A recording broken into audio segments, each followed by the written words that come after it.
క్రీస్తునందున్న ప్రియులకు ప్రేమతో వందనాలు తెలియజేస్తున్నాను. జూన్ నెల 30వ తేదీ 2025. ఈరోజు దేవుడు మనకు చేస్తున్న వాగ్దానం ఏమిటనగా కీర్తన గ్రంథము 29వ కీర్తన 11వ చరణం. యెహోవా తన ప్రజలకు బలమును అనుగ్రహించును, యెహోవా తన ప్రజలకు సమాధానము కలగజేసి వారిని ఆశీర్వదించును. ఆమేన్. నా ప్రియమైన సహోదరి సహోదరులారా, ఈ లోకములో జీవిస్తున్న ప్రతి మనిషి కూడా యెహోవా దేవుని చేత ఆదాము హవ్వల నుండి వచ్చిన సంతానమే. ఇది ఎవరు నమ్మినా నమ్మకపోయినా సత్యం.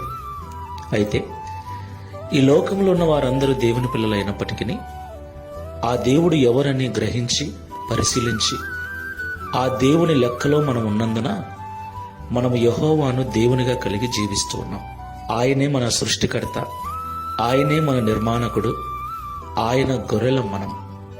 దేవునికి మహిమ కలుగును గాక.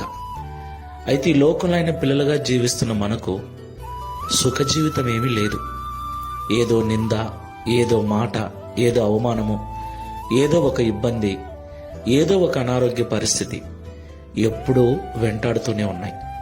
వీటికి తోడుగా అపవాది ఎప్పుడు మనల్ని దేవునికి దూరం చేయాలి అని, మన చేత దేవునికి అవమానం కలిగించే క్రియలు చేపించాలని గర్జించు సింహము వలె వాడు తిరుగుతూ ఉన్నాడు. ఏది ఏమైనప్పటికీ ప్రియులారా, దేవుడు తన ప్రజలను ఎన్నడూ చేయి వదిలిపెట్టడు. బలహీనంగా ఉన్న వారిని ఆయన బలపరిచే దేవుడై ఉన్నాడు. తన ప్రజలకు బలమును అనుగ్రహించి తన ప్రజలకు సమాధానము కలగజేసి వారిని ఆశీర్వదించే దేవుడై ఉన్నాడని ఈ ఉదయకాల సమయంలో మనకు వాగ్దానం చేస్తున్నాడు. కాబట్టి మాటలు వింటున్న ప్రియ సహోదరి సహోదరులారా, Download ShareChat.